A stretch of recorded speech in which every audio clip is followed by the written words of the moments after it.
This podcast is general in nature and hasn't taken your circumstances into account. It's important you consider your personal circumstances and speak to a financial advisor before deciding what's right for you. Any general tax information provided is provided as a guide only. Now, here's Shane and Deanna. Hi Shane, hi everyone. Hi Deanna, hope you're well. So the Australian share market has hit a record high this week.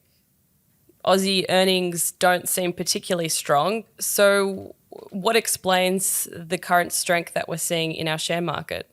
Yeah, I must admit I was a little bit surprised that it got there so quick. My expectation, for what it's worth, was that the ASX 200 would get to 7,900 by year end.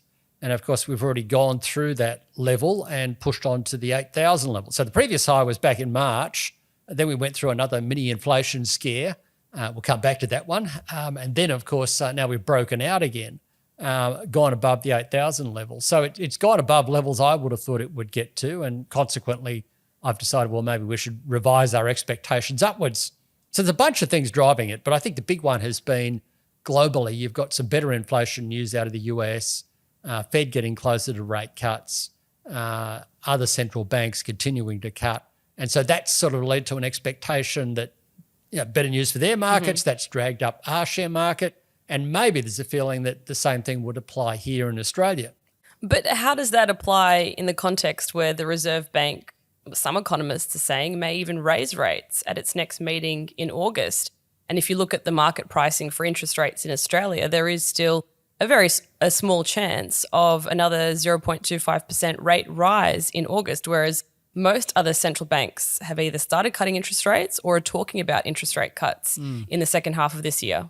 I think that's right. That risk is still there. But I think also, if you go back to, it was around April, America had seen 3 CPIs in a row on the high side. There was increasing talk that maybe the Fed would raise rates again. Go back to May.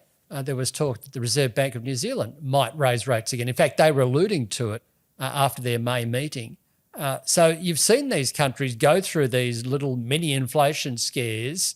And yes, we've gone through one in Australia. It started a little bit later, started with the March data, of course, then April and May. But what the US tells us is then you get these high numbers and then they come in softer again and then we're back on track, it seems. So yes, I agree there is a risk there, and I have to say there is still a significant risk of another rate hike in Australia, a lot depending on what happens to the CPI numbers. But by the same token, I think the market is starting to think, well, if those other countries have pivoted back towards rate cuts, then maybe the same will happen in Australia. And then, of course, there's a bit of a rotation going on in global share markets where everyone was in this safe haven, growthy tech, AI space, if you want to put it that way. And then investors are now saying, well, maybe if central banks are going to cut rates, if the Fed's going to cut rates, that's good news for small caps and cyclical and value sectors. And of course, the Australian share market is heavily exposed to those sorts of areas. And so that's probably another factor pushing us up. So consequently, we have revised up our ASX target for the end of the year, again, for what it's worth, to 8,100. I guess the question is, why not higher? I'm fairly bullish on the market, but I'm also conscious there's a bunch of risks out there. We've got, there is still a recession risk. We haven't seen the full impact of the rate hikes yet. There's risk that the Reserve Bank, may still hike. So that is certainly an issue when the inflation numbers come out in a couple of weeks' time. Then you've got the geopolitics around Trump and so on, and that could cause an upset in markets. So that's why we haven't revised up any further. But so far, so good. Things look okay. I guess one question back to you about the inflation issue globally. We have seen good news there. What do you make of that? What's coming out of the US? Even New Zealand looks better lately. Well, this positive surprise in the US inflation data, I think, was around that supercore number, which is what the Fed So what's supercore? talks about. It's something that we've never spoken about until this cycle. Basically, it's a measure of the key services parts of inflation that exclude shelter. And shelter in the US is broader than rents. It also accounts for owner's equivalent rent, which is an economist's way of saying how much would you pay yourself to live in your own dwelling. And then so in Australia, we don't have that. We just measure the new dwelling prices Yeah. as a proxy for owner-occupied housing, and then we include rents Yeah, actual rents. A bit different in Australia. So our rental and that new dwelling cost index in our inflation figures has a lower weight compared to the US. And they also account for other things like living away from home. So that shelter component has been quite sticky in the US, so that the pace of growth has been quite high, but new rents are looking a bit more favourable. So that services side of inflation is definitely looking a lot better at the same time that goods are still experiencing that disinflation. So that's why we've seen this slowing in US consumer price inflation over the past few months. But the producer price inflation has actually been a bit stronger. Across other parts of the world, like in New Zealand this week and in Canada, we've also seen some better inflation data. In New Zealand, headline inflation is now at about 3.3%, and in Canada, it's now below 3% over the past year. Compare that to Australia, where our headline inflation figures are still somewhere over 3.5%. So those countries have seen some more favourable readings on inflation.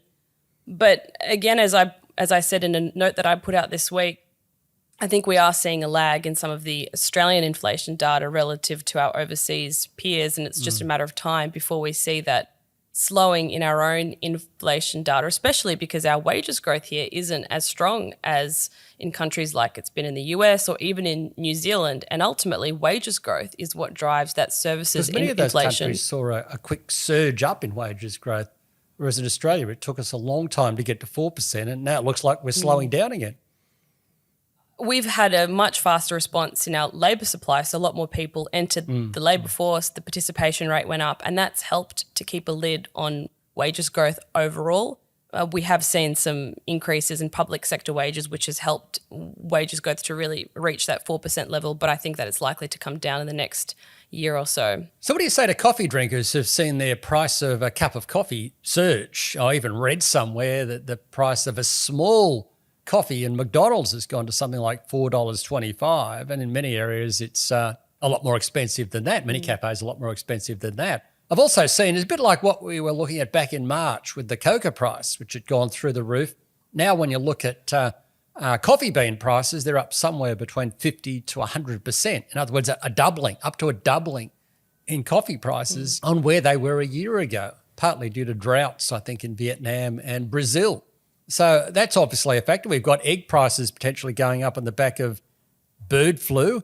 We've got insurance prices still surging. I think on the latest numbers, they're up 14% over the period to May. Is it still going to be possible to get inflation down with these massive increases coming through in these items? Well, I do feel like we pay a lot more attention to these supply side issues after the pandemic than we ever did. I don't remember ever talking about the specific price items of fresh food or vegetables. Well, we did worry, but the average was sort of okay. So yeah, because other things would sort of cancel it out. I mean, if you look at what happened to cocoa prices, they did go through a surge, but now they've come back down a lot. Yeah. So sometimes I feel like it's better to look through some of these issues, like the short-term impacts on egg prices. My local cafe said that they're increasing the price of each egg by an extra $1. So yes, it will each egg, each egg as a side to your meal. But it's hard to see this issue continuing after they get the bird flu situation under control. So yes, there might be some of these one-off spikes to food prices from things like coffee. I haven't personally noticed the price of my daily coffee going up, but that's not to say that Macca's coffee isn't. I think that there are more offsets, though, to some of these upside increases. And the major one that I think is going to come through is around wages growth. Yeah. The increase to wages has been a massive factor behind high services inflation, but we've very clearly seen the peak in wages growth, especially as the unemployment rate is increasing at the moment. Well, that's good news. I guess the other piece of good news is that many, many years ago, I switched to decaf soy latte. I like to call it latte soy decaf, or LSD for short. And then about 10 years ago, I switched across to chai tea, which I think is amazing. So my favourite now is chai tea brewed with soy. That probably cost you about $6 a cup now with the price of soy milk. But then I discovered I could buy a kilogram of the stuff, prana chai, in my local whole food sales place, a kilogram of the stuff, and make it myself and put my own soy and get the mix right. I can't even complain about it. It's so good. But anyway, at least it means I don't have to buy the cup of coffee. So that's it from us this week. Hope you survived the high coffee prices and maybe switched to chai. But in any case, we'll see you next time. Thanks, Deanna. Thanks, Shane. For more info on Shane and Deanna's podcasts and reports, head to the Insights Hub at amp.com.au.